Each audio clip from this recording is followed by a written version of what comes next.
Namaste, welcome to VMR Logics. Nenu mee Jyoti. According to the Department for Promotion of Industry and Internal Trade, Ministry of Commerce and Industry, the highest FDIs received from which nation? దీన్ని మనం actually ఏ subject కి link చేసుకోవచ్చు అంటే Indian ఎకానమీకి link చేసుకోవచ్చు. ఇందాక మనం festivals చూసాం కదా, అదొచ్చేసి మనకి కల్చర్ పార్ట్. అంటే ఈ హిస్టరీ అండ్ కల్చర్ మనం చదువుకుంటాం కదా ఒకే చోట, అక్కడ కల్చర్ పార్ట్ లో ఫెస్టివల్స్ లింక్ చేసుకోవచ్చు. అట్లా ఏ సబ్జెక్ట్ చదువుతున్నామో కూడా మనకు క్లారిటీ ఉండాలి. ఇది వచ్చేసి ఇండియన్ ఎకానమీకి రిలేట్ చేసుకోవచ్చు. ఓకేనా?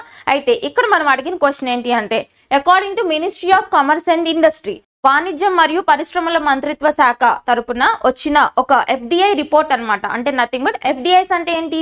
ఫారెన్ డైరెక్ట్ ఇన్వెస్ట్మెంట్స్ అని చెప్తాం కదా, అంటే విదేశీ ప్రత్యక్ష పెట్టుబడులు. ఇప్పుడు ఫారెన్ నేషన్స్ నుంచి ఎవరైనా కానీ భారతదేశంలో పెట్టుబడులు పెట్టడానికి వస్తే వాటన్నిటిని కూడా విదేశీ ప్రత్యక్ష పెట్టుబడులు అంటారు. నథింగ్ బట్ భారతదేశంలోనే కాదు, ఒక నేషన్ నుంచి ఇంకో నేషన్ లో వాళ్ళు పెట్టే పెట్టుబడుల్ని ఫారెన్ డైరెక్ట్ ఇన్వెస్ట్మెంట్స్ అంటారు. ఓకేనా? అలా ఇండియాలో వేరే కంట్రీస్ నుంచి వేరే వాళ్ళు వచ్చి పెట్టే పెట్టుబడుల్ని మనం ఇండియాకి సంబంధించిన ఫారెన్ డైరెక్ట్ ఇన్వెస్ట్మెంట్స్, విదేశీ ప్రత్యక్ష పెట్టుబడులు అని పిలుస్తాం. ఓకే, కాన్సెప్ట్ క్లియర్ కదా ఇప్పుడు? సో ఇప్పుడు మనం చూడాల్సింది ఏంటి అంటే, according to the ministry of commerce and industry ప్రకారం ఇండియాకి సంబంధించి అత్యధిక పెట్టుబడులు, ఓకేనా, హైయెస్ట్ ఎఫ్డిఐస్ టు ఇండియా ఏ ఒక్క నేషన్ నుంచి వస్తున్నాయని అడిగారు. అంటే భారతదేశంలో ఎక్కువగా పెట్టుబడులు ఏ కంట్రీ పెడుతుంది, ఏ దేశం పెడుతుంది అని అడిగిన క్వశ్చన్. ఇక్కడ ఒకసారి ఆప్షన్ చూద్దాం. Mauritius, Singapore, UAE, USA. UAE అంటే United Arab Emirates. It is a group of 7 Emirates. Okay, 4 options లో ఏది correct? Second option is correct. ఎక్కువగా యాక్చువల్లీ ఇంతకు ముందు చూస్తే మారిషియస్ ఉండేది. ఇప్పుడు మారిషియస్ ని బీట్ చేసి సింగపూర్ ఎక్కువగా పెట్టుబడులు పెడుతుంది అనమాట ఇండియాలో. ఇది రీసెంట్ రిపోర్ట్ కాబట్టి వెరీ వెరీ ఇంపార్టెంట్, గుర్తుపెట్టుకోండి. మనం ఇక్కడ యాక్చువల్లీ కొంచెం ఎక్స్ప్లెనేషన్ చూద్దాం. అర్థమైందా? అంటే ఇది రిపోర్ట్ కదా, రిపోర్ట్ కాబట్టి మనం టాప్ 5 నేషన్స్ చూసుకుందాం. ఓకేనా? ఫస్ట్ వచ్చేసి సింగపూర్ ఆర్డర్ అన్నమాట. సెకండ్ వచ్చేసి Mauritius and third one United states of America. Fourth one Netherlands. Fifth nation వచ్చేసి జపాన్. ఓకే, ఇక్కడ యుఏఈ కూడా ఉంది కదా, ఇది 6th నేషన్. ఓకేనా? టాప్ 5 గుర్తుపెట్టుకోండి సరిపోతుంది. ఎగ్జాక్ట్లీ టాప్ 3 గుర్తుపెట్టుకున్నా చాలు. ఓకేనా?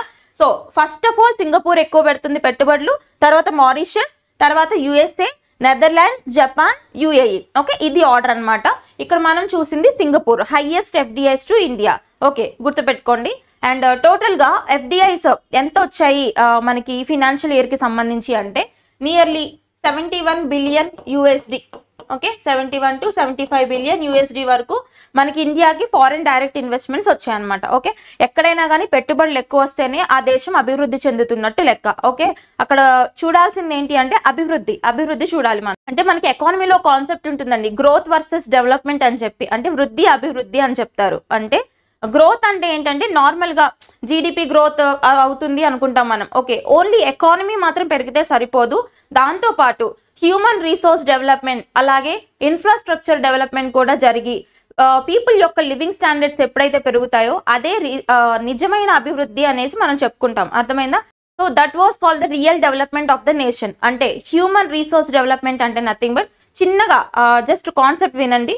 ఎడ్యుకేషన్ ఏ దేశంలో అయితే విద్య, తర్వాత హెల్త్ ఆరోగ్యం, తర్వాత పీపుల్ యొక్క లివింగ్ స్టాండర్డ్స్ వాళ్ళ యొక్క జీవన ప్రమాణాలు ఎంత బాగా ఉంటే, ఓకేనా, ఎంత బాగా ఉంటే ఆ కంట్రీ అంత అభివృద్ధి చెందుతున్నట్లు లెక్క. వీటినే మనం ఏం చెప్తాము అంటే హ్యూమన్ రిసోర్స్ డెవలప్మెంట్ అని చెప్తారు. ఓకేనా? మానవ వనరుల అభివృద్ధి. ఇలా ఉన్న చోట మాత్రమే ఆ కంట్రీ రియల్ డెవలప్మెంట్ చూస్తుంది అనమాట. సో ఇవన్నీ ఎకానమీలో కాన్సెప్ట్స్, కొంచెం డీటెయిల్ గా చదువుకోండి. Second question and third question, find the correct statements regarding global gender gap index. ఇక్కడ global gender gap index, indices in news అన్నమాట ఇది. Okay, indices also very very important. ఇక్కడ మనం కొన్ని పాయింట్స్ నేర్చుకోవాలి. ఒక ఇండెక్స్ వస్తే ఎవరు రిలీజ్ చేశారో చూడాలి. ఓకేనా? అండ్ ఆ ఇండెక్స్ కి సంబంధించి ఇండియా ర్యాంక్ ఎంతో చూడాలి.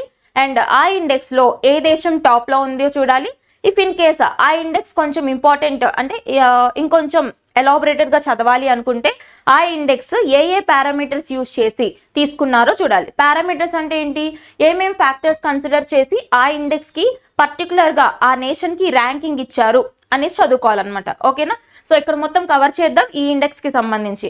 గ్లోబల్ జెండర్ గ్యాప్ ఇండెక్స్ అంటే ఏంటి? లింగ వ్యత్యాస సూచి, అంటే ప్రపంచంలో లింగ వ్యత్యాస సూచి 2024 సంవత్సరం. ఈ సంవత్సరానికి సంబంధించి లింగ వ్యత్యాసంలో భారతదేశం ఏ ర్యాంక్ లో ఉందో చూడాలి మనం. ఓకే, ఇక్కడ నేను కొన్ని స్టేట్మెంట్స్ ఇచ్చాను. ఆ స్టేట్మెంట్స్ లో ఏది కరెక్ట్ ఏది రాంగో మీరు ఐడెంటిఫై చేయండి. First of all, the index release by the world economic forum release చేస్తుంది అంట. ఓకే, నెక్స్ట్ ఇండియాస్ ర్యాంక్, భారతదేశం యొక్క ర్యాంక్ 129 అవుట్ ఆఫ్ 146 కంట్రీస్. అర్థమైందా?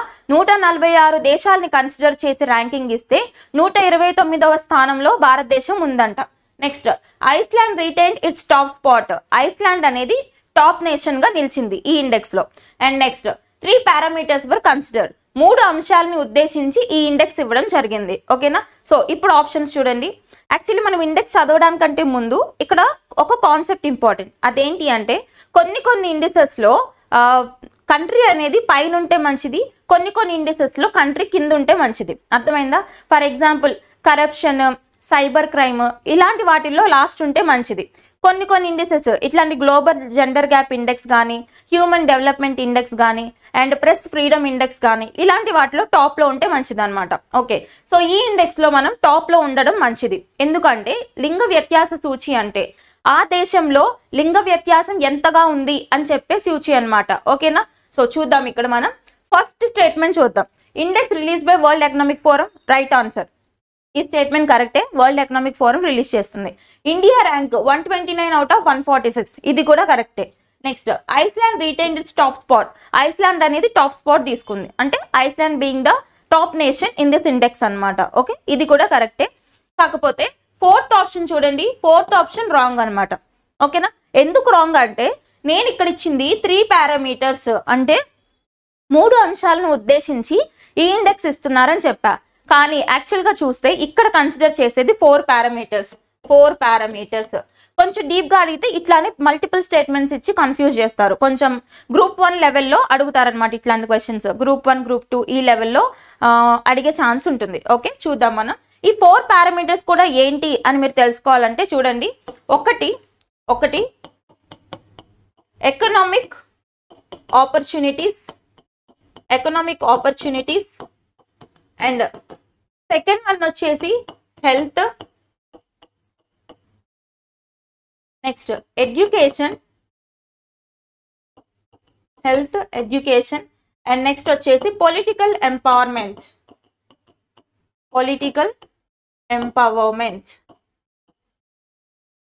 ఓకేనా? ఈ 4 ఫ్యాక్టర్స్ ని కన్సిడర్ చేసి మనకి గ్లోబల్ జెండర్ గ్యాప్ ఇండెక్స్ అనేది రిలీజ్ చేస్తారు. ఓకే, సో ఎకనామిక్ ఆపర్చునిటీస్ అంటే సో ఆర్థికంగా ఎదిగి సొంతంగా ఇన్స్టిట్యూషన్స్ కానీ పెద్ద ఆర్గనైజేషన్స్ కానీ పెట్టుకుని విమెన్ కూడా ఎంటర్‌ప్రెన్యూర్‌షిప్ లోకి వచ్చేలా ప్రోత్సాహకం అందించడం అన్నమాట. అది ఎకనామిక్ ఆపర్చునిటీ అంటే. ఓకే, నెక్స్ట్ హెల్త్, ఎడ్యుకేషన్, విద్యావకాశాలు, తర్వాత ఆరోగ్య భద్రత, హెల్త్ సెక్యూరిటీ ఉండాలి అందరికీ. ఓకేనా?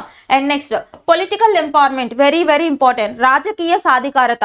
మనం చూసుకుంటే ప్రీవియస్ ఇయర్ ఇండిసెస్ వరకు కూడా పొలిటికల్ ఎంపవర్మెంట్ లో కూడా మనం ర్యాంకింగ్ తక్కువగానే ఉంది. ఫర్ ఎగ్జాంపుల్ ఇప్పుడు ఇక్కడ ఓవరాల్ ర్యాంకింగ్ ఇచ్చారు, కానీ ఈ 4టికి కూడా విడివిడిగా మళ్ళీ ర్యాంక్స్ ఉంటాయి. ఓకే, అంత ఇన్డెప్త్ అవసరం లేదు, కాకపోతే కాన్సెప్ట్ వినండి. పొలిటికల్ ఎంపవర్మెంట్ లో మనకి లాస్ట్ ఇయర్ వరకు కూడా చాలా తక్కువగానే ఉండేవాళ్ళు, కానీ ఈ ఇయర్ పొలిటికల్ ఎంపవర్మెంట్ ఇంప్రూవ్ అయింది అనమాట మన కంట్రీలో. గుర్తుపెట్టుకోండి, పొలిటికల్ ఎంపవర్మెంట్ లో India global gender gap index లో ఏ స్థానంలో ఉంది అంటే 69వ స్థానం, 69th position. Okay, very very important. మీరు ఏదన్నా కొంచెం డెస్క్రిప్టివ్ లెవెల్ ఎగ్జామినేషన్స్ అట్లా రాసి political empowerment in India to women అని ఎక్స్ప్లెయిన్ చేయాల్సిన అవసరం వస్తే ఇలాంటి పాయింట్స్ రాస్తే చాలా బాగుంటుంది అనమాట. మార్క్స్ స్కోరింగ్ ఎక్కువ వస్తుంది మీకు. ఓకే, మిగతా వాళ్ళతో పోలిస్తే మీకు స్కోరింగ్ ఎక్కువ వస్తుంది. ఇట్లా ఏ ఇండెక్స్ నైనా ఇలా చదువుకోవాలన్నమాట. సో ఇక్కడ మనం చూసిన దాన్ని బట్టి ఆప్షన్ ఏమవుతుంది? Option B is the right answer. 1, 2, 3. ఓకేనా? సో ప్రతి ఇండెక్స్ ని ఇలానే చదువుకోండి. ఈ 4 పారామీటర్స్ చూడాల్సిన అవసరం ఉంటుంది. అండ్ వరల్డ్ ఎకనామిక్ ఫోరం, దీని యొక్క హెడ్ క్వార్టర్స్ వచ్చి జెనీవాలో ఉన్నాయి. Geneva, Switzerland. Established in 1971. 1971 సంవత్సరంలో జెనీవా కేంద్రంగా ఎస్టాబ్లిష్ అయిన సంస్థ. Okay, next question. Under home presidency high level committee constituted by government of India for ST classification అంటే నథింగ్ బట్ ఇక్కడ నేను అడిగిన క్వశ్చన్ ఏంటి అంటే కమిటీస్ అన్నమాట. కమిటీస్ ఇన్ న్యూస్ అని చదువుకుంటాం కదా. సో ఆ కమిటీస్ లో సో ఈ యొక్క షెడ్యూల్ క్యాస్ట్లు ఉంటారు కదా, నథింగ్ బట్ షెడ్యూల్ కులాలు ఉన్నారు కదా. సో షెడ్యూల్ కులాల వర్గీకరణ కోసం భారత ప్రభుత్వం ఎవరి అధ్యక్షతన కమిటీని వేసింది అని అడుగుతున్నారు. ఇక్కడ చూద్దాం మనం ఆప్షన్స్. 1 విజీ సోమాని, నెక్స్ట్ కిషోర్ మక్వానా, రాజీవ్ గౌబా, హన్స్రాజ్ గంగారాం, అంతర్ సింగ్ ఆర్య. ఇక్కడ నేను 5 ఆప్షన్స్ ఇచ్చాను కదా. ఈ 5 ఆప్షన్స్ లో కరెక్ట్ ఆప్షన్ ఏంటో చెప్పండి మీరు. అర్థమైందా? షెడ్యూల్ కులాల వర్గీకరణ కోసం, షెడ్యూల్ కాస్ట్ క్లాసిఫికేషన్ కోసం ఇండియన్ గవర్నమెంట్ వేసిన కమిటీకి అధ్యక్షత వహించింది ఎవరు? రీసెంట్ న్యూస్ అన్నమాట ఇది. ఓకే, ఎవరంటే ఆన్సర్ రాజీవ్ గౌబా. గుర్తుపెట్టుకోండి, ఎవరంటే ఈయన రాజీవ్ గౌబా మన ఇండియన్ గవర్నమెంట్ కి సంబంధించిన క్యాబినెట్ సెక్రటరీ అన్నమాట. సో మీరు చూస్తే సివిల్ సర్వీసెస్ ఎగ్జామినేషన్స్ ఏవైతే ఉంటాయో వాటిలో టాప్ ర్యాంక్ రీచ్ అవుతారు కదా, నథింగ్ బట్ టాప్ ప్రమోషన్కి వెళ్ళినప్పుడు ఫైనల్ గా వాళ్ళకి ప్రమోషన్ వచ్చేది ఏంటి అంటే క్యాబినెట్ సెక్రటరీ హోదా వస్తుంది. అర్థమైందా? యూనియన్ గవర్నమెంట్ కి క్యాబినెట్ సెక్రటరీ హోదా అన్నమాట. So very very important position. ఈయన రాజీవ్ గౌబా ఇండియన్ గవర్నమెంట్ కి సంబంధించిన క్యాబినెట్ సెక్రటరీ. ఈయన యొక్క అధ్యక్షతనే ఈ యొక్క షెడ్యూల్ కాస్ట్ క్లాసిఫికేషన్ కమిటీ అనేది వేయడం జరిగింది. ఓకే, అండ్ మిగతా ఆప్షన్స్ కూడా చూడండి, ఇవి కూడా వెరీ వెరీ ఇంపార్టెంట్ అన్నమాట. సో ఒకసారి చూద్దాం మనం. విజీ సోమాని అంటే మనకి ఎక్స్ డీజీసీఏ అన్నమాట, nothing but drug controller general of India అంటారు కదా. అంటే ఇప్పుడు ఫర్ ఎగ్జాంపుల్ భారతదేశంలో మందులు మెడిసిన్స్ ఉంటాయి కదా, మెడిసిన్స్ ని నియంత్రించే ఒక ఆర్గనైజేషన్ ఉంది, ఒక ఇన్స్టిట్యూట్ ఉంది. అదేంటంటే సిడిఎస్సిఓ. జాగ్రత్త వినండి ప్రతిదీ. Central drug standards control organisation అంటారు. ఏంటి? Central drugs standard control organisation. ఇది యాక్చువల్లీ ఏంటి అంటే ఇండియాలో మెడిసిన్స్ మ్యానుఫ్యాక్చరింగ్ ని ప్రతి దాన్ని కూడా నియంత్రించే సంస్థ, రెగ్యులేట్ చేసే సంస్థ. గుర్తుపెట్టుకోండి, ప్రతిదీ కాన్సెప్ట్ ఇంపార్టెంట్. అయితే ఇది ఏ మినిస్ట్రీ కింద వర్క్ చేస్తుంది అంటే ministry of health and family welfare. Ministry of health and family welfare, ఆరోగ్య మంత్రిత్వ శాఖ కింద పనిచేసే ఒక సంస్థ. ఓకేనా? అయితే ఇది ఏ చట్టం కింద ఫామ్ అయింది అని అడుగుతారు. అంటే ఏ చట్టం కింద ఫామ్ అయింది అంటే drugs and cosmetics act, DNCA act అంటారు. Drugs and cosmetics act 1940, rules వచ్చి 1945. ఓకేనా?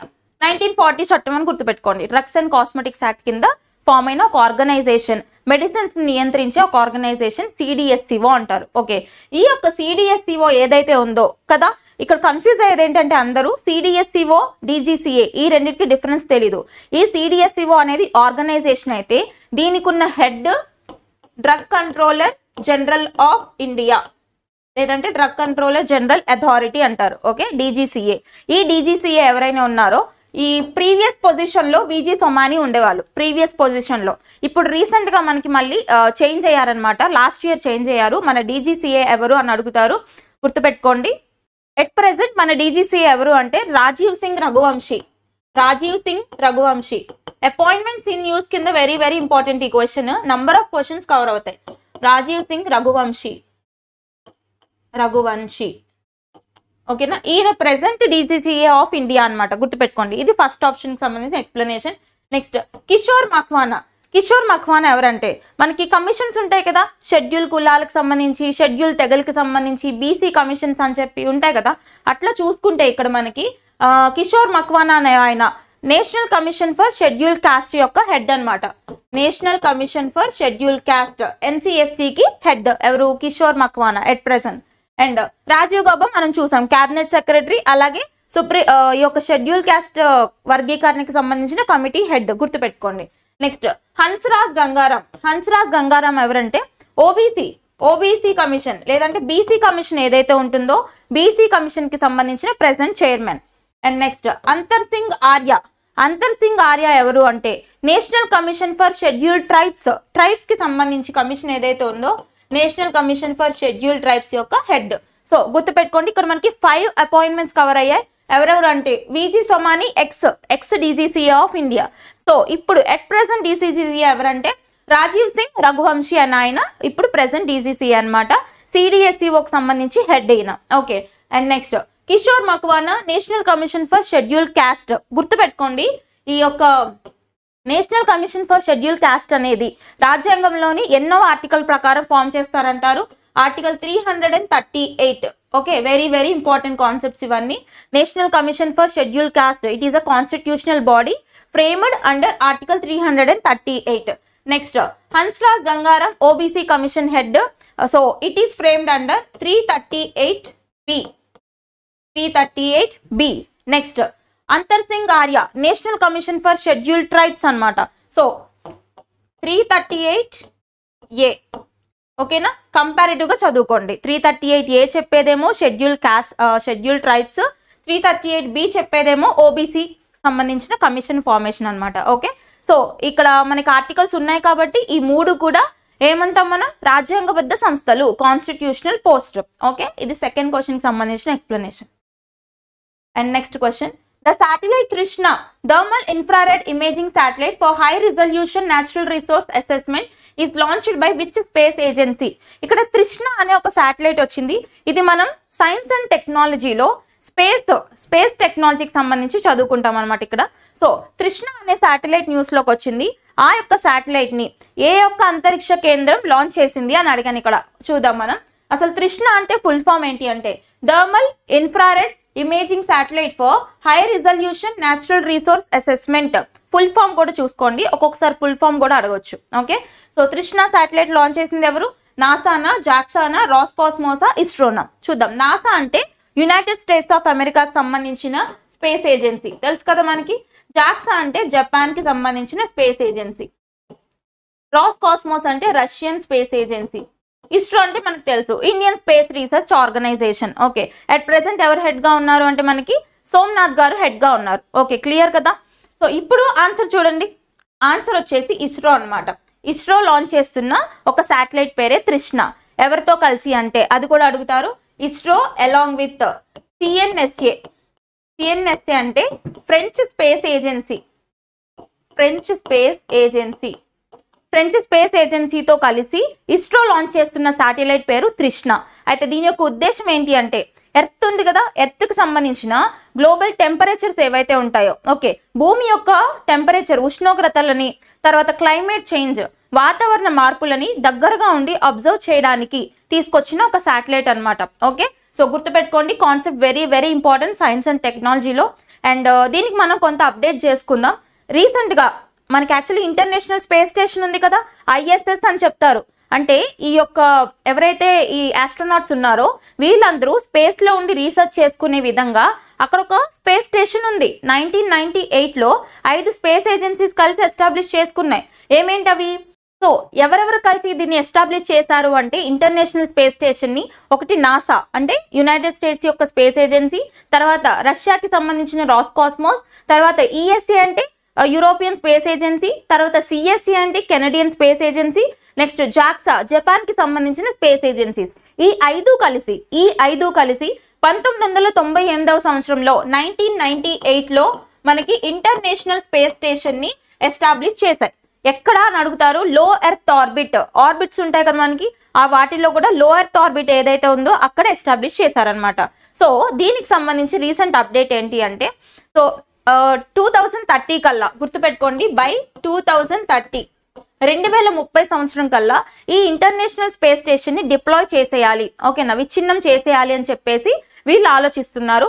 అయితే ఇలా ఇంటర్నేషనల్ స్పేస్ స్టేషన్ ని డిప్లాయ్ చేసేసే ఆ యొక్క రైట్స్ అనేవి అంటే ఆ యొక్క ప్రాజెక్ట్ అనేది నాసా ఎవరికి అప్పచెప్పింది అని అడుగుతారు. నాసా ఎవరికి అప్పచెప్పింది అంటే స్పేస్ ఎక్స్ ఉంది కదా, స్పేస్ ఎక్స్ అంటే ఎవరికి సంబంధించిన కంపెనీ? ఎలాన్ మస్క్ కి సంబంధించిన స్పేస్ ఎక్స్ కి అప్పగించింది అనమాట ఇంటర్నేషనల్ స్పేస్ స్టేషన్ ని కూల్చివేసే ప్రాజెక్ట్. గుర్తుపెట్టుకోండి, వెరీ వెరీ ఇంపార్టెంట్, ఓకేనా. అండ్ మరి భారతదేశానికి సంబంధించి స్పేస్ ఏజెన్సీ లేదా అంటే ఇప్పుడు కట్టబోతున్నారు. ఇస్రోకి సంబంధించి ఇండియన్ స్పేస్ రీసెర్చ్ ఆర్గనైజేషన్ కి సంబంధించి ఒక స్పేస్ స్టేషన్ ప్రపోజల్ ఉంది. బాస్ అంటారు, BAS, భారతీయ అంతరిక్ష స్పేస్ స్టేషన్, బాస్. అయితే దీన్ని కట్టడానికి ఇస్రోకి 2035 వరకు టైం పడుతుంది అనమాట. అర్థమైందా? 2035 వరకు టైం పట్టే అవకాశం ఉంది. సో ఈ కారణం చేత ఒక ప్రైవేట్ స్పేస్ ఏజెన్సీ ఏదైతే ఉందో, private, okay, mark my words, private space agency Akashalabdhi. So ఏ రాష్ట్రానికి సంబంధించింది అంటే ఇది కర్ణాటక బెంగళూరుకి సంబంధించిన ఒక స్పేస్ స్టార్టప్ ఆకాశలబ్ధి స్టార్టప్ ఏదైతే ఉందో ఇది ఎలాన్ మస్క్ కి సంబంధించిన స్పేస్ ఎక్స్ తో కొలాబరేట్ అయ్యి మనకు ఒక ప్రైవేట్ ఇంటర్నేషనల్ స్పేస్ స్టేషన్ ని లో ఎర్త్ ఆర్బిట్ లో భారత ప్రభుత్వానికి నిర్మించి ఇవ్వబోతుంది అనమాట. మన ఆస్ట్రోనాట్స్ అక్కడికి వెళ్ళి రీసెర్చ్ చేసుకోవడానికి. ఓకే, గుర్తుపెట్టుకోండి. ఎప్పటికల్లా అని అడుగుతారు. ఎప్పటికల్లా అంటే వీళ్ళు 2027 2027 సంవత్సరం కల్లా ఆకాశలబ్ధి స్పేస్ స్టార్టప్ ఏదైతే ఉందో మన భారతదేశానికి సంబంధించిన ఒక ఓన్ స్పేస్ స్టేషన్ ని కట్టించి ఇవ్వబోతున్నారు. బాస్ అంటే ఏంటి? ఇస్రోకి సంబంధించిన ప్రాజెక్ట్. ఎప్పటికల్లా 2035 కల్లా ఒక ఓన్ స్పేస్ స్టేషన్ ఎస్టాబ్లిష్ చేయడం. ఇవన్నీ లింక్ చేసుకుని చదువుకోండి. వెరీ వెరీ ఇంపార్టెంట్ ప్రతి కాన్సెప్ట్ కూడా. అండ్ చైనాకి సంబంధించిన ఓన్ స్పేస్ స్టేషన్ ఉందా అని అడుగుతారు. ఉంది. దాని పేరేంటి అంటే తియాన్గాంగ్ హే. తియాన్గాంగ్ హే అనేది చైనాకి సంబంధించిన ఓన్ స్పేస్ స్టేషన్ అన్నమాట. వెరీ వెరీ ఇంపార్టెంట్ ఇవన్నీ. అండ్ రీసెంట్ గా చైనాకి సంబంధించి ఒక మూన్ మిషన్ చూసాం మనం. ఆ మూన్ మిషన్ యొక్క స్పెషాలిటీ ఏంటి అంటే ఏకైక మూన్ మిషన్ అన్నమాట. ఇది దేనికి సంబంధించింది అంటే మూన్ కి వెళ్ళి అక్కడి నుంచి శాంపిల్స్ ని కలెక్ట్ చేసుకుని భూమి మీదకి వచ్చిన ఒక మూన్ మిషన్ అన్నమాట. ఇప్పటి వరకు ఏ మూన్ మిషన్ కూడా మూన్ కి వెళ్ళి అక్కడ రీసెర్చ్ చేసాయి తప్ప అక్కడ నుంచి శాంపిల్స్ తీసుకురాలేదు. కానీ చైనాకి సంబంధించిన ఒక మూన్ మిషన్ రీసెంట్ గా వెళ్ళి అక్కడ నుంచి ఒక 2 kgs వరకు రాక్స్ అండ్ సాయిల్ ని శాంపిల్ కలెక్ట్ చేసుకుని వచ్చాయి. ఆ మూన్ మిషన్ పేరు గుర్తుపెట్టుకోండి, చాంగే 6. చాంగే 6 అనేది ఏ దేశానికి సంబంధించిన moon mission to collect the samples back to the earth అని అడుగుతారు. చాంగే 6. ఓకే, ఇవన్నీ లింక్ చేసుకోండి. స్పేస్ టెక్నాలజీకి సంబంధించి చాలా ఉన్నాయి. అవన్నీ మనం ఒక సెషన్ లో డిస్కస్ చేద్దాం. Okay, next question. Who is appointed as new TRAI chairman? ఇక్కడ ట్రాయ్ అంటే ఏంటో తెలియాలి మనకి. Telecom regulatory authority of India. ఇప్పుడు ఫర్ ఎగ్జాంపుల్ మన కంట్రీలో ఒక్కొక్క ఆర్గనైజేషన్ అంటే నథింగ్ బట్ ఒక్కొక్క ఫీల్డ్ ని రెగ్యులేట్ చేయడానికి కొన్ని రెగ్యులేటరీ బాడీస్ ఉంటాయి. రెగ్యులేటరీ బాడీస్ అనొచ్చు, కాన్స్టిట్యూషనల్ బాడీస్ అనొచ్చు. ఓకే, అంటే అవి కాన్స్టిట్యూషన్ ద్వారా ఫామ్ అయితే కాన్స్టిట్యూషనల్ బాడీస్ అవుతాయి, చట్టం ద్వారా ఫామ్ అయితే రెగ్యులేటరీ బాడీస్ లేదా స్టాట్యూటరీ బాడీస్ అవుతాయి. ఇక్కడ ట్రాయ్ అనేది రెగ్యులేటరీ బాడీయా స్టాట్యూటరీ బాడీయా అని మీకు తెలియాలి first. TRAI, telecom regulatory authority of India.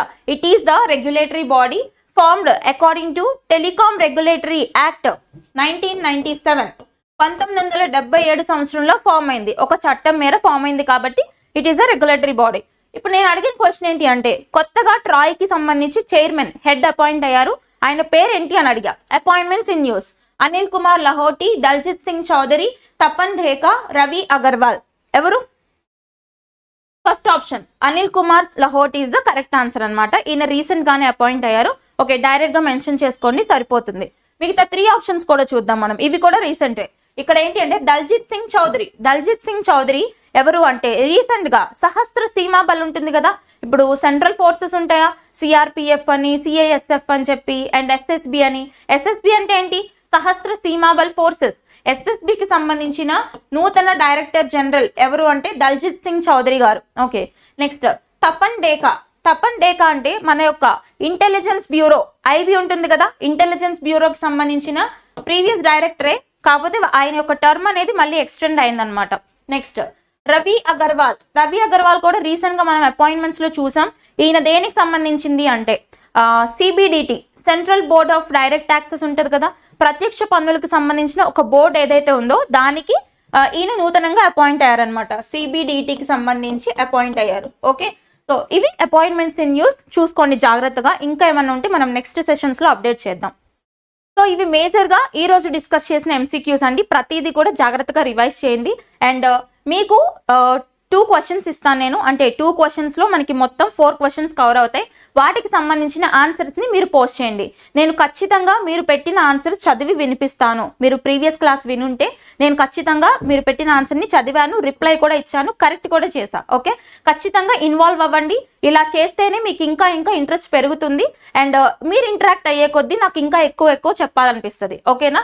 So ఇక్కడ చూడండి, ఈ సాక్షి మొబైల్ అప్లికేషన్. ఓకే, ఇక్కడ నేను ఇచ్చినవన్నీ కూడా యాప్ అండ్ పోర్టల్స్ అన్నమాట.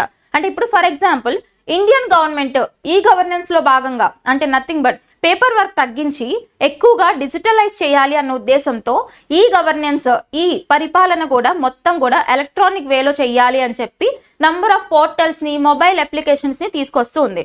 వాటిలో భాగంగా మనం పోర్టల్స్ ఎలా చదువుకోవాలి అంటే ఒక పోర్టల్ ఎవరైనా లాంచ్ చేస్తే ఆ పోర్టల్ ఏ సంస్థ లాంచ్ చేసింది లేదా ఏ మినిస్ట్రీ లాంచ్ చేసింది అని అడుగుతారు. ఇక్కడ మనకు అడిగే బిట్ అది. అర్థమైందా? పోర్టల్ పేరు ఇస్తారు, సంస్థ అడుగుతారు, లేదా పోర్టల్ పేరు ఇస్తారు, మినిస్ట్రీ అడుగుతారు అనమాట. సో ఇక్కడ మనం చూడాల్సింది ఈ సాక్షి మొబైల్ అప్లికేషన్, నెక్స్ట్ సారథి పోర్టల్, నెక్స్ట్ సాతి 2.0 పోర్టల్, నెక్స్ట్ ప్రవాహ పోర్టల్. ఈ 4 పోర్టల్స్ ఎవరు లాంచ్ చేశారో నాకు ఆన్సర్ కావాలి. ఓకే, అండ్ నెక్స్ట్ వన్, ఇక్కడ 3 క్వశ్చన్స్ అడిగాను, వీటికి కూడా ఆన్సర్స్ ట్రై చేయండి. ఇవి కూడా రీసెంట్ గా న్యూస్ లో ఉన్నాయి అనమాట. ఏంటంటే వరల్డ్స్ లార్జెస్ట్ సోలార్ బ్యాటరీ, ప్రపంచంలోనే అతి పెద్ద సోలార్ బ్యాటరీ, అర్థమైందా? సౌర విద్యుత్తో తయారు చేసిన బ్యాటరీ ఏది అని అడిగా. సో ఆ బ్యాటరీ ఏంటి, ఏ దేశం ఆ బ్యాటరీని తీసుకొచ్చింది, అది నాకు ఆన్సర్ కావాలి. Next question, first death sentence execution by nitrogen gas in which country? ఏ దేశంలో? ఇప్పుడు డెత్ సెంటెన్స్ అంటే ఉరి శిక్ష ఉంటుంది కదా, ఉరి శిక్ష ఎక్కడైనా కానీ మామూలుగా ఎలా చేస్తారు, ఈ హ్యాంగ్ చేసి చంపేయడం. యూఏఈలో అయితే కొన్ని కఠినమైన వాటికి నెక్ కట్ చేయడం అట్లా చేస్తారనమాట. కానీ ఏ దేశంలో మొట్టమొదటిసారిగా నైట్రోజన్ గ్యాస్, నైట్రోజన్ వాయువు ఏదైతే ఉందో అది పీల్పించి ఊపిరాడకుండా చేసి డెత్ సెంటెన్స్ అమలు పరిచిన దేశం ఏది అని అడిగా నేను. సెకండ్ క్వశ్చన్ కి ఆన్సర్ కావాలి నాకు, ఏ దేశం అలా అమలు పరిచింది. Next, what is the name of the world's largest cruise ship? ప్రపంచంలోనే అతి పెద్ద ప్రయాణిక నౌక ఏది, లార్జెస్ట్ క్రూయిజ్ షిప్ ఏది అని అడిగాను. ఇది కూడా మనకి రీసెంట్ గా న్యూస్ లోకి వచ్చిన సూపర్లేటివ్ ఇష్యూ అనమాట. ఓకే, సో ఈ 3 క్వశ్చన్స్ కి ఇందాక నేను అడిగిన 4 పోర్టల్స్ కి నాకు ఆన్సర్ కావాలి. Okay, so that's all about today's session. ఏమైనా డౌట్స్ ఉంటే కింద కమెంట్ సెక్షన్ లో పోస్ట్ చేయండి. Keep learning. Thank you.